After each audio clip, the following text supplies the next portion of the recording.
I love to sing and I love women.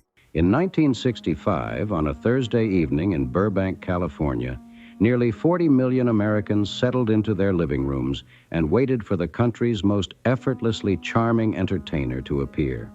The orchestra was ready, the cameras were rolling, and Dean Martin was nowhere to be found. He had skipped rehearsal that afternoon, just as he had skipped every rehearsal throughout the entire run of his own television show. Instead, a stand-in spent hours learning every camera angle, lighting cue, and stage mark. Producer Greg Garrison had grown used to the routine, though it never stopped making him nervous. Then, just minutes before airtime, the studio doors would open and Dean would stroll in wearing a flawless tuxedo, a cigarette in one hand and a glass of amber liquid in the other. He glanced at the cue cards for the first time, smiled at the band, and delivered a performance so smooth it looked as though he had rehearsed for weeks. Women and song. Wine, I'm not too crazy about wine. Garrison later admitted that Dean never rehearsed a minute, yet still outperformed everyone else. But there was one secret almost no one knew. The drink in his glass was rarely whiskey at all. It was usually plain apple juice. The man famous for playing America's lovable drunk was, most of the time, completely sober. That single glass tells you almost everything about Dean Martin. It looked like one thing while hiding another. The same could be said about the man himself. Behind the effortless charm, the hit songs, the movies, and the laughter was someone few people truly understood. Even those closest to him often wondered who the real Dean Martin actually was. Now, jump ahead to Christmas 1988 in Beverly Hills. Dean sat alone in his quiet house. A Western played silently on television while a cigarette burned in the ashtray. This time, the glass beside him held real bourbon. His son, Dean Paul, had been dead for more than a year. His marriage had ended. The phone rarely rang. Outside, Christmas lights glowed as his own holiday songs filled the air. His voice was everywhere, but he was completely alone. Maybe Dean Martin's disappearance began when a young boy in Steubenville, Ohio, realized the easiest way to survive was to become someone else. It didn't happen overnight. It happened so slowly that almost nobody noticed, including Dean himself. Oh, I drink, but I'm not a boozer, not an alcoholic or anything like that. But This is the story of that quiet transformation. To understand the man with the apple juice disguised as whiskey, we have to go back to June 7th, 1917. In Steubenville, Ohio, barber Guy Crocetti and his wife Angela welcomed their second son, Dino Paul Crocetti. For the first 5 years of his life, Dino spoke only Italian. His father had immigrated from Italy and opened a modest barber shop. It provided a living, but never much more. Young Dino swept the floors, listened to customers speak about the old country, factory life, and local gambling, and quietly observed people. One day his father joked, "Either you cut people's hair or you entertain them. There is no third choice." It was meant as a laugh, but it turned out to be surprisingly true. Steubenville during the 1920s and 1930s was a tough steel town often called Little Chicago. Gambling, bootlegging, and organized crime were woven into everyday life. As a teenager, Dino dealt cards at an illegal casino where he became exceptionally good at reading people. Whether rumors of small-time bootlegging were true or not, those smoky back rooms taught him valuable lessons about patience, confidence, and hiding his true feelings behind an easy smile. School offered little comfort. Arriving without knowing English, Dino was teased by classmates and struggled to fit in. But the experience taught him something that would shape the rest of his life. I'm not lazy. They want to think I'm lazy, but they know I work. If you could make people laugh with you, they would stop laughing at you.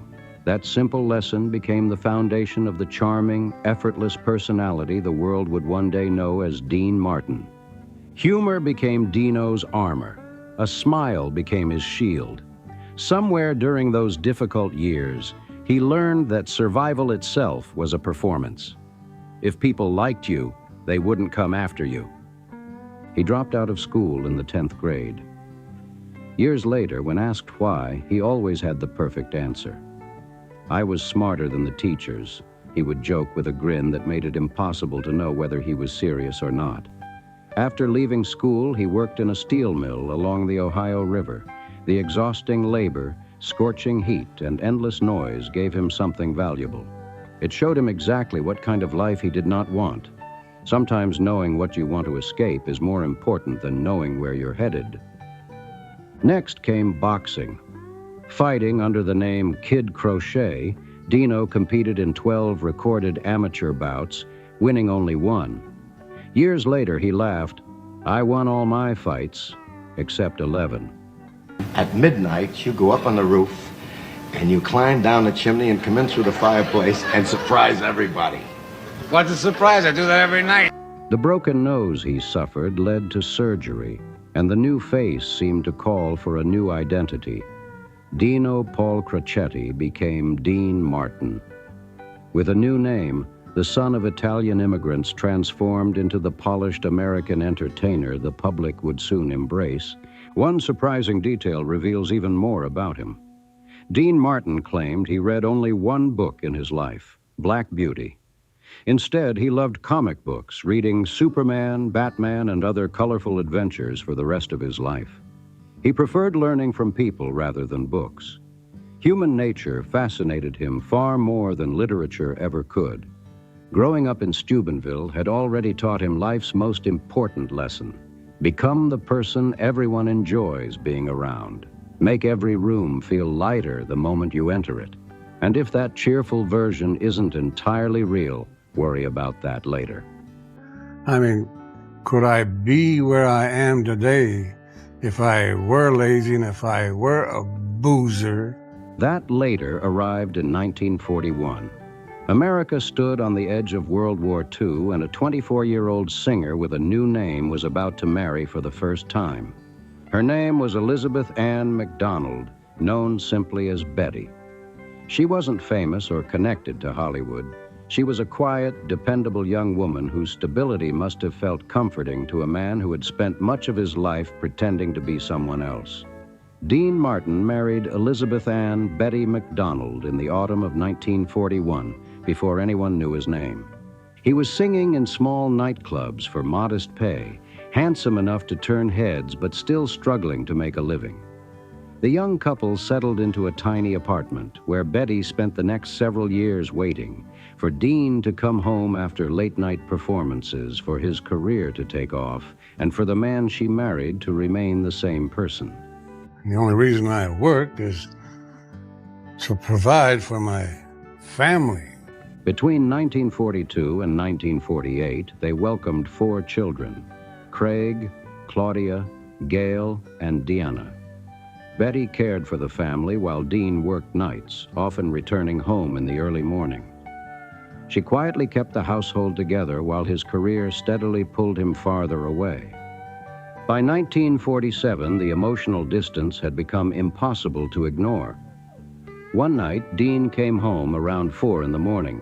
Betty calmly told him the children had started asking where their father was. "I told them you were at work," she said, before quietly adding, "They don't believe it anymore." Dean had no answer. The silence between them spoke louder than any argument. Their marriage ended in 1949 without public drama. Dean packed a suitcase and walked away. When Betty asked where he was going, he simply replied, "Forward."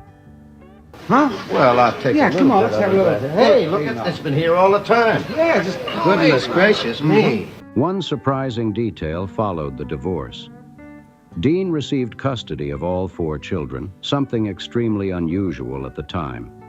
The reasons remain unclear, and those involved never publicly explained how that decision came about.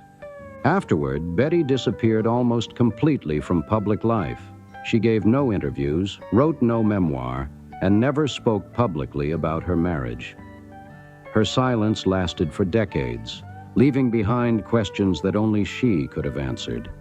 Betty had married Dino Crocetti, the young man from Steubenville. The next woman would marry Dean Martin, the polished Hollywood star. By then, the gap between those two identities had grown almost impossible to bridge. Everything changed at the 500 Club in Atlantic City, a smoky nightclub where Dean Martin was hired to sing and Jerry Lewis to perform comedy. They had crossed paths before, but neither had thought much of the other. That week changed everything. Individually, they entertained the audience well enough.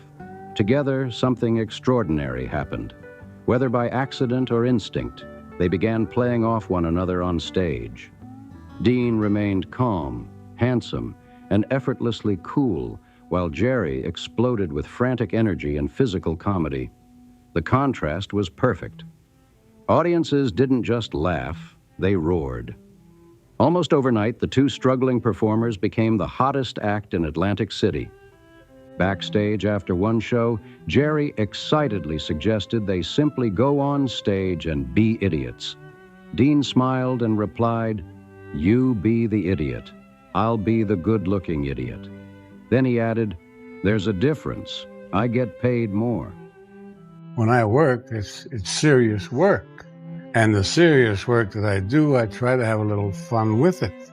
It was a joke, but like many of Dean's jokes, there was a hint of truth behind it.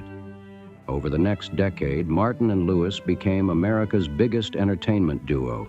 They starred in 16 films, headlined the Colgate Comedy Hour, packed nightclubs across the country, and became household names. Paramount Pictures signed them to a lucrative contract, turning two young performers into major Hollywood stars.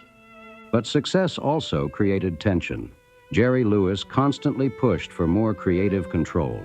He wanted to write, direct, and shape every production. As the years passed, Dean began to feel like he was no longer an equal partner. The films increasingly revolved around Jerry, while Dean's role became smaller and less important. By 1955, the frustration had become impossible to ignore.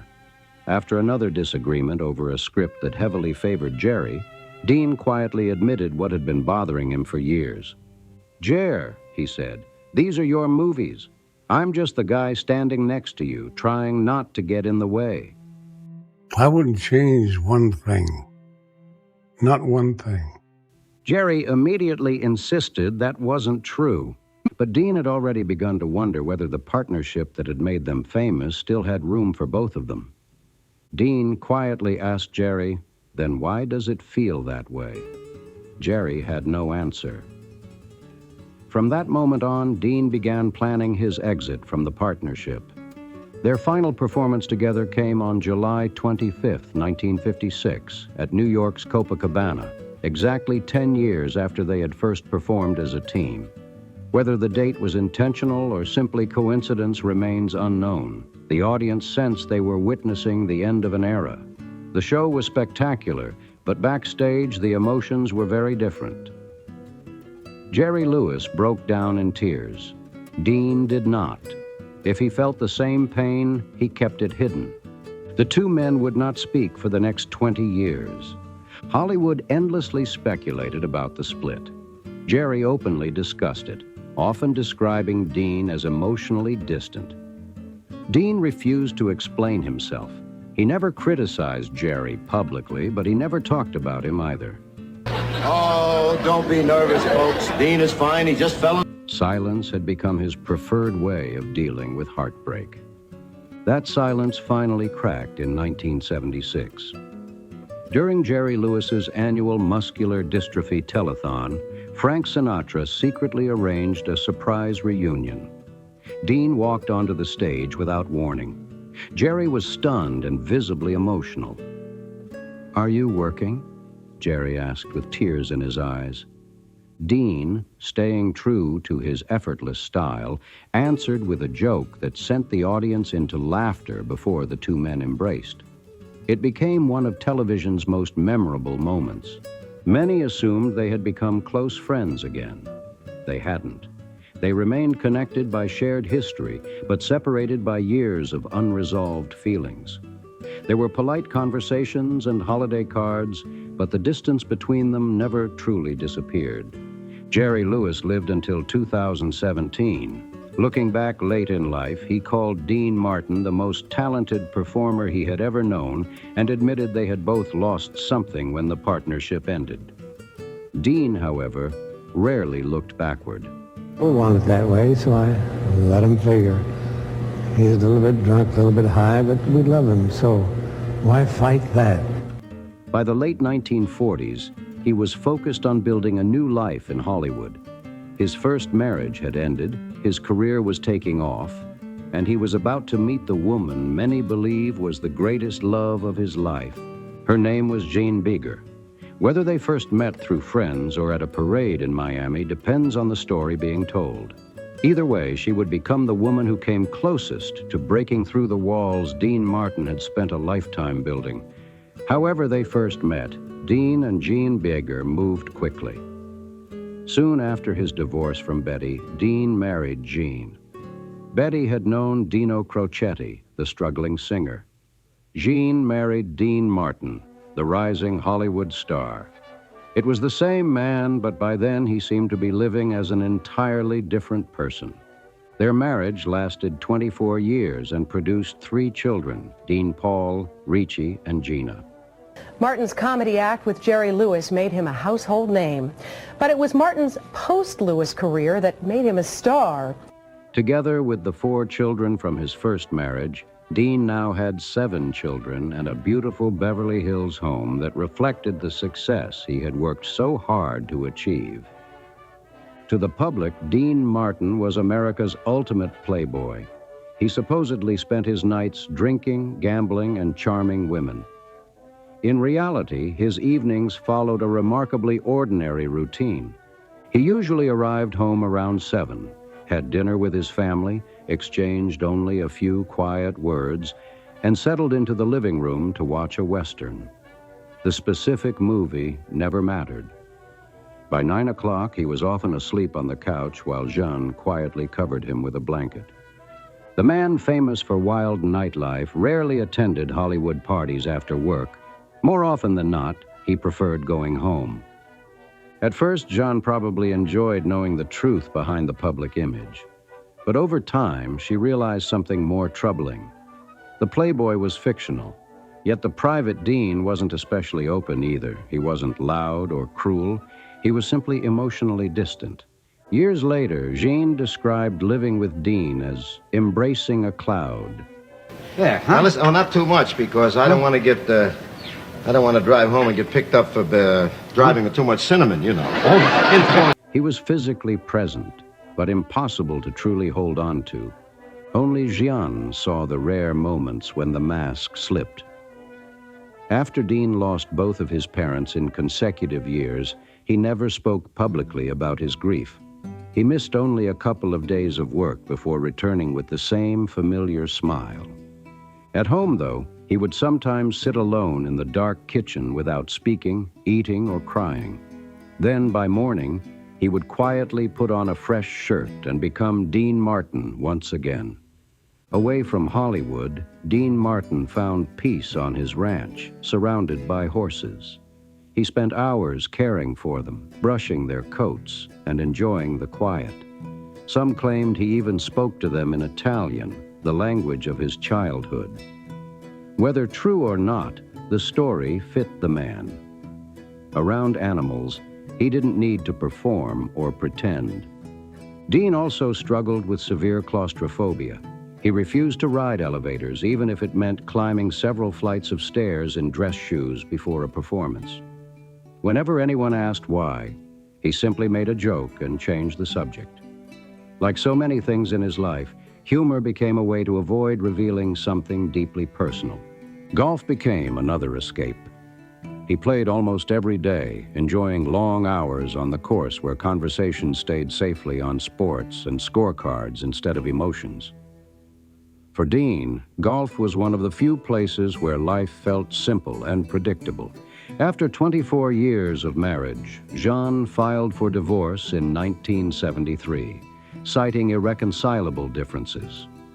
There was no major scandal. Friends described the problem as emotional distance. Dean hadn't necessarily been unfaithful. He simply wasn't fully present. He looked like the perfect husband from the outside, but inside the marriage, he often felt unreachable. Ironically, their relationship became stronger after the divorce than it had been during the marriage.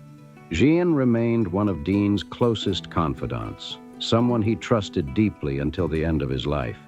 She would later help organize his funeral and protect his legacy. The contradiction perfectly captured Dean Martin's personality. He seemed most comfortable loving people from a distance. The closer someone tried to get, the harder he became to truly know. While Dean quietly struggled with those invisible walls, another chapter of his life was unfolding in Las Vegas. At the Sands Hotel in 1960, beneath bright stage lights and thick clouds of cigarette smoke, 5 men in tuxedos were about to create one of the most legendary groups in entertainment history. In 1960, the Sands Hotel in Las Vegas became the center of the entertainment world. On stage stood 5 men in tuxedos: Frank Sinatra, Dean Martin, Sammy Davis Jr., Peter Lawford, and Joey Bishop. Together, they would become known as the Rat Pack. Among the audience that night was Senator John F. Kennedy, only months away from becoming President of the United States. Entertainment, politics, and influence were beginning to overlap in ways that would define an era. The Rat Pack was more than a group of performers. They became the symbol of Las Vegas itself. Their style, humor, and effortless confidence helped shape the city's image as America's ultimate playground for adults.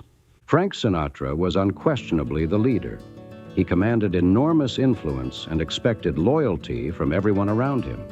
Yet there was one exception: Dean Martin. Dean was the only member who could simply tell Sinatra no and walk away. Not because he was more powerful, but because he genuinely seemed not to need anyone's approval. Sinatra thrived on attention. Dean appeared perfectly comfortable without it.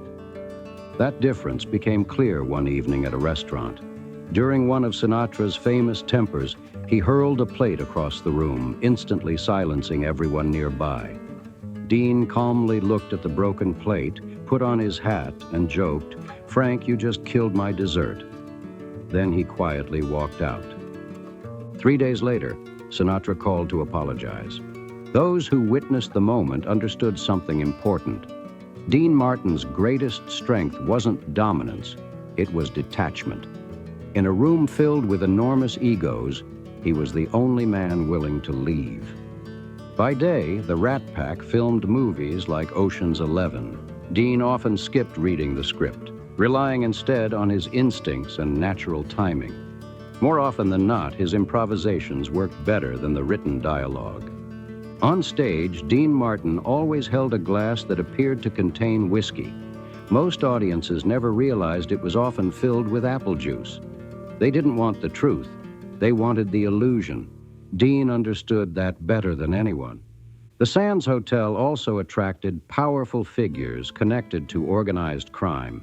Men occasionally approached Dean after performances with requests or favors. Unlike others, he usually avoided becoming involved. On one occasion, he simply replied, "I was only doing this for Frank," and quietly walked away. That was Dean's way. No confrontation, just a firm exit. One moment from those years revealed his character more clearly than almost anything else. In 1960, Sammy Davis Jr. could headline the showroom, but was still expected to use the service entrance because of segregation. Dean refused to accept it. He didn't make speeches or seek publicity. Instead, he simply refused to perform anywhere that wouldn't treat Sammy as an equal. When reminded of the policy at one venue, Dean turned around and left. His message was unmistakable. If Sammy wasn't welcome, neither was he. Then came November 22nd, 1963. President John F. Kennedy, the same man who had once watched the Rat Pack perform in Las Vegas, was assassinated in Dallas. His death marked the end of an era. The optimism of the early 1960s disappeared almost overnight. The Rat Pack began to unravel soon afterward. Peter Lawford's relationship with the Kennedy family eventually led to a bitter falling out with Sinatra, and the group's unique chemistry slowly faded. They continued performing, but the magic that had once united them was gone. By 1973, Dean Martin's own life had also changed dramatically. His marriage to Jean had ended. His home felt quieter than ever, and at 56 years old, he made a surprising decision. He married again. His new wife, Catherine May Hawn, known as Kathy, was just 30 years old and worked as a receptionist at a Beverly Hills salon. She loved parties and Hollywood nightlife. Dean preferred westerns on television and being asleep before 10. Dean married Kathy Hawn barely a month after his divorce from Jean became final. Hollywood was stunned. Jean remained silent. The children struggled to understand, and Dean offered no explanation. The marriage quickly revealed how different they were. Kathy loved parties, glamour, and Hollywood nightlife. Dean preferred staying home, reading comic books, watching westerns, and going to bed early. She had expected the charming playboy America saw on television. Instead, she found a quiet man who avoided the very lifestyle he pretended to enjoy. One day, Kathy reminded him about a party they planned to attend. "Dean, are we going?" Without lowering his newspaper, he replied, "Going where?" "I told you yesterday." "Babe," he answered calmly, "yesterday was yesterday. I barely remember breakfast." That evening, Kathy went alone. When she returned after midnight, she found Dean asleep on the couch with a western still playing. She quietly covered him with a blanket. The moment captured both the affection and the sadness that defined their marriage. The relationship lasted only 3.5 years before ending in divorce in 1976. One story from that period perfectly reflects Dean's personality. When Kathy hosted noisy parties he didn't enjoy, he reportedly called the police himself and complained about the noise while pretending to be a neighbor. The officers arrived, the party ended, and Dean simply went to bed. Whether every detail is true is impossible to verify, but those who knew him believed it sounded exactly like something he would do. Over the years, Dean was linked to several women, and countless rumors surrounded his love life. Some stories, including claims made years later by Sandra Lansky, have never been supported by reliable evidence. In reality, the legendary image of Dean Martin as Hollywood's greatest ladies' man appears to have been largely created by his stage persona. Jean, his children, and those closest to him consistently described a very different man, one who usually came home after work, watched television, and went to bed early. A longtime Hollywood producer once summed up Dean Martin with a simple observation. "I know who sleeps with whom in this town," he reportedly said. "I know everyone's secrets, but Dean Martin, he's the only man I know nothing about." That mystery was what made Dean so fascinating. In a city overflowing with scandals, his private life remained almost completely sealed off. Other celebrities had secrets. Dean seemed to have an empty space that nobody could penetrate. After divorcing Kathy Hawn, he never married again. He spent the final 19 years of his life alone. Whether that loneliness was a choice or simply the only life he knew how to live remains impossible to answer. While people speculated about his personal life, Dean continued doing what he did best. Every Thursday night, millions of Americans watched him host The Dean Martin Show, one of television's biggest hits. By every normal television standard, the show should have failed. Dean skipped rehearsals, ignored production meetings, and rarely looked at scripts beforehand. NBC even hired a stand-in to attend every rehearsal, learning the blocking, camera positions, and timing, so Dean wouldn't have to. Producer Greg Garrison eventually accepted the unusual arrangement. Every week he called Dean to remind him about rehearsal. "Dean, rehearsal's at 2. "Who's rehearsing?" Dean would ask. "Your stand-in." "Then why do I need to be there? I'll come at 6. The show started at 7. Dean would arrive shortly before airtime, quickly glance at oversized cue cards, and walk onto the stage looking completely relaxed. Within minutes, he delivered performances so polished that audiences assumed he had spent days preparing. That was the magic of the Dean Martin Show. Unlike other carefully choreographed variety programs, it felt effortless. Dean wandered the stage with his trademark drink, sang a few songs, joked with guests, and created the illusion that everyone was simply enjoying an evening together. Making something look effortless often takes tremendous skill. Dean Martin understood that better than almost anyone. His greatest talent wasn't just entertaining people, it was making them believe none of it required any effort at all. One of his favorite tricks involved speaking Italian during the Dean Martin Show. He regularly slipped Italian phrases into conversations and jokes. Some were harmless, while others contained playful remarks the NBC censors couldn't understand. Italian-speaking viewers caught the jokes immediately, while everyone else simply smiled, unaware that Dean had quietly outsmarted the network once again. His quick thinking was just as impressive. During one live broadcast, the teleprompter suddenly failed. The crew panicked, convinced the show was about to fall apart. Dean looked at the blank screen, smiled at the audience, and joked that the word machine had broken, so he would simply tell everyone what he really thought. For several minutes, he improvised stories, jokes, and conversations with audience members, turning what could have been a disaster into one of the most memorable moments of the season. On another occasion, he jumped onto a grand piano during a comedy sketch, as he had done many times before. This time, the piano lid unexpectedly collapsed beneath him. After crashing into the instrument, Dean calmly climbed out, straightened his tuxedo, and quipped, "I always knew somebody was living inside this thing." Those moments perfectly captured his style. Audiences expected flawless professionalism, but instead saw someone who appeared to be making everything up on the spot. That illusion of effortless spontaneity became one of the show's greatest strengths. The success of the Dean Martin Show made Dean one of television's highest-paid stars. When the series ended in 1974, he smoothly transitioned into the Dean Martin Celebrity Roasts, where famous guests were affectionately mocked by fellow entertainers. Dean Martin's effortless delivery made audiences believe everything came naturally. In reality, his relaxed style hid remarkable instinct and discipline. While some producers joked that he was lazy, very few performers could walk onto a stage without rehearsal and captivate millions the way he did.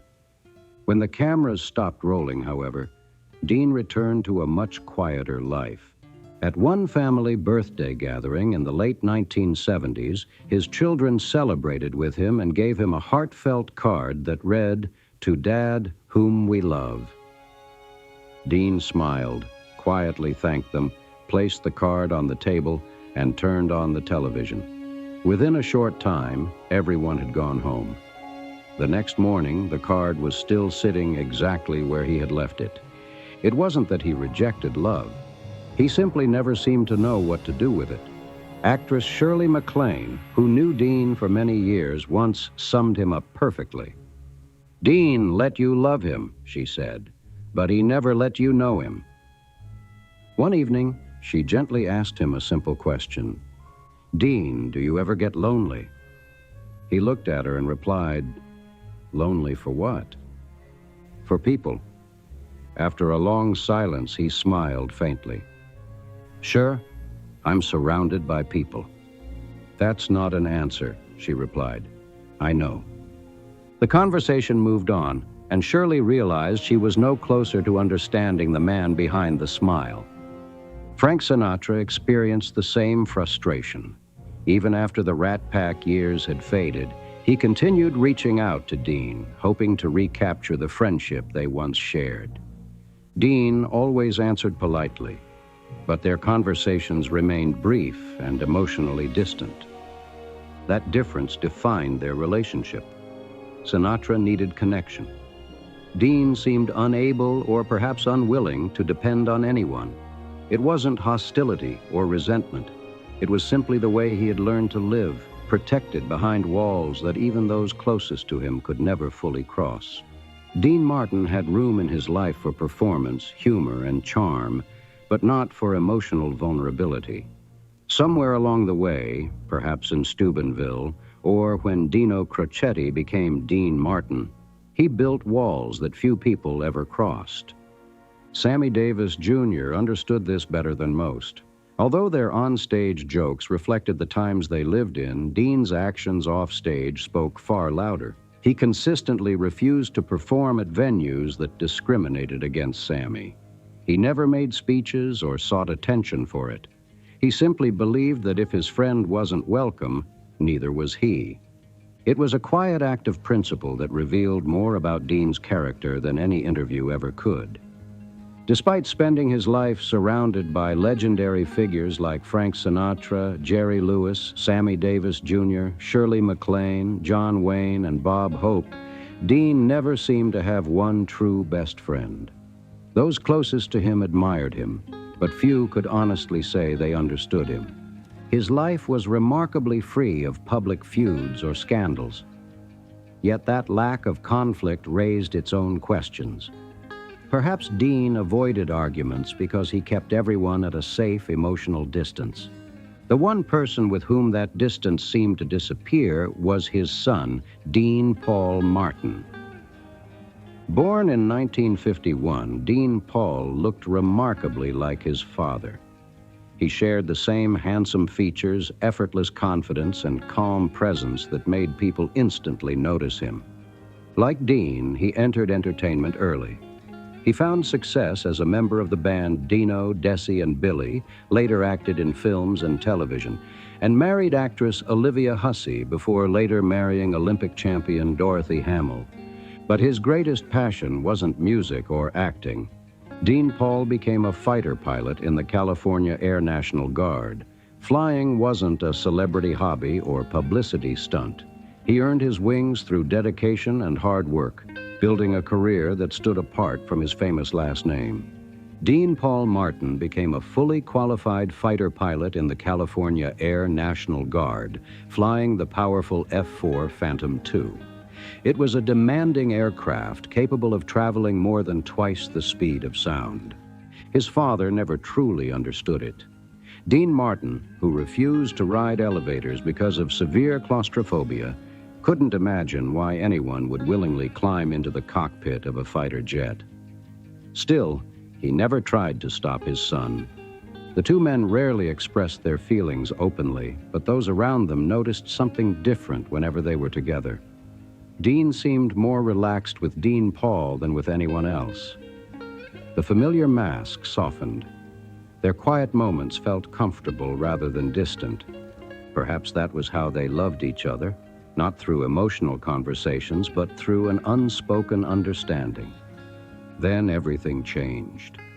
On March 21st, 1987, Captain Dean Paul Martin took off from March Air Force Base on a routine training mission with his weapons systems officer, Captain Ramon Ortiz. As they flew over the San Bernardino Mountains, severe weather rolled in. Thick clouds and poor visibility surrounded the aircraft. Investigators later concluded that spatial disorientation likely caused the pilot to lose his sense of direction. Believing he was correcting the aircraft's position, Dean Paul unknowingly flew directly toward the mountainside. The F-4 Phantom crashed into San Gorgonio Mountain at tremendous speed. The impact destroyed the aircraft, scattering debris across the snowy slopes. Harsh weather delayed search teams for several days before they reached the crash site. Dean Paul Martin was 35 years old. Ramon Ortiz was also killed. Exactly how Dean Martin received the devastating news has never been confirmed. Different accounts exist, but none can be fully verified. Those who were there remembered the same heartbreaking image. When Dean Martin learned of his son's death, he didn't cry or collapse. He simply sat down, slowly, as though something holding him together had suddenly disappeared. For several minutes he remained completely still. No words, no movement. The silence around him became almost unbearable. Later, Jeanne came to visit him. She knocked before Dean finally opened the door. He looked perfectly composed, but his face seemed frozen. The two of them sat together in the living room for hours without speaking. The television, normally always on, remained off. They didn't need conversation. Their shared grief said everything words could not. The next morning, Dean put on a fresh shirt and continued living his life. But from that day forward, he never publicly mentioned Dean Paul's name again. Friends expected time to ease the pain. It never did. The grief simply became part of him. After spending a lifetime hiding every emotion behind humor and charm, he found himself facing one feeling too powerful to disguise. He had never learned how to express sorrow. Now he carried it silently. Those closest to him noticed subtle changes. The comic books he had read every night remained untouched. Even the comforting stories of superheroes no longer offered escape. His famous glass changed as well. The apple juice that had symbolized his carefully crafted public image slowly gave way to real bourbon and whiskey. The performance that had lasted decades was beginning to fade. In 1988, Frank Sinatra refused to give up on his old friend. Hoping to bring Dean back to life through music, he organized the Together Again tour, reuniting Dean, Frank, and Sammy Davis Jr. on stage for what was meant to feel like the old days. Frank Sinatra believed the stage could heal almost anything. He hoped that performing again would help Dean Martin recover from the loss of his son. "Dean, we need to do this for old times," Frank urged. After a long silence, Dean quietly replied, "Frank, I don't have old times. I've got yesterday, and yesterday was lousy." Sinatra kept pushing, convinced that getting back in front of an audience would help. Eventually, Dean agreed. The Together Again tour began, reuniting Dean, Frank, and Sammy Davis Jr. But it quickly became clear something had changed.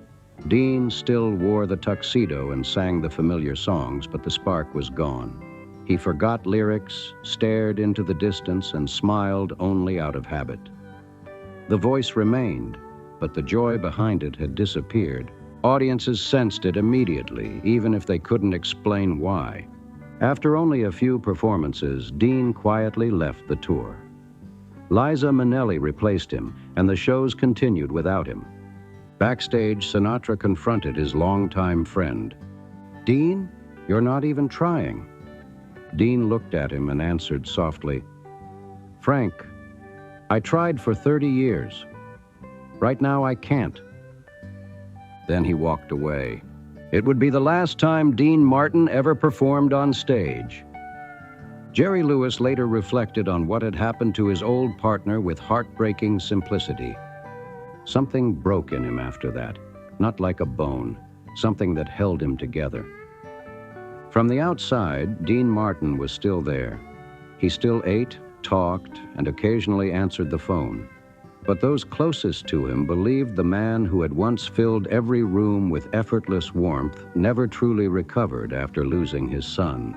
The wreckage of Dean Paul Martin's F-4 Phantom was eventually found high on San Gorgonio Mountain. Some pieces of the aircraft were never removed. A 26-ton fighter jet, a 35-year-old pilot with his father's unmistakable smile, a devoted weapons officer with loved ones waiting for him at home. In a matter of seconds, everything was gone. The mountain kept its silence, and life moved on for everyone else. But for Dean Martin, time seemed to stop that day. For decades, he had perfected the art of hiding behind a smile. He had convinced millions that nothing could shake him. Every joke, every song, every glass of whiskey that was really apple juice became part of a character the world adored. Yet the one role he could never play was that of a father who had not lost his son. After Dean Paul's death, the mask no longer fit. The effortless charm faded, The laughter became quieter, and the performances that had once looked so easy slowly disappeared. The man who had spent a lifetime protecting himself from emotion was finally confronted by one feeling too powerful to escape. No joke could soften it. No song could hide it. No performance could carry it away. Perhaps that is the real story of Dean Martin. Not the legend of the cool, carefree entertainer, but the story of a man who spent his entire life making sure no one saw what was happening behind the smile. In the end, the greatest performance of his career wasn't on a stage or a television screen. It was convincing the world that he was always okay.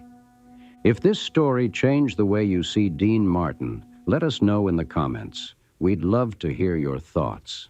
And if you enjoyed this deep dive into the hidden lives of Hollywood's biggest legends, don't forget to like this video, subscribe to the channel, and turn on notifications so you never miss a new story. Thanks for watching, and we'll see you in the next video.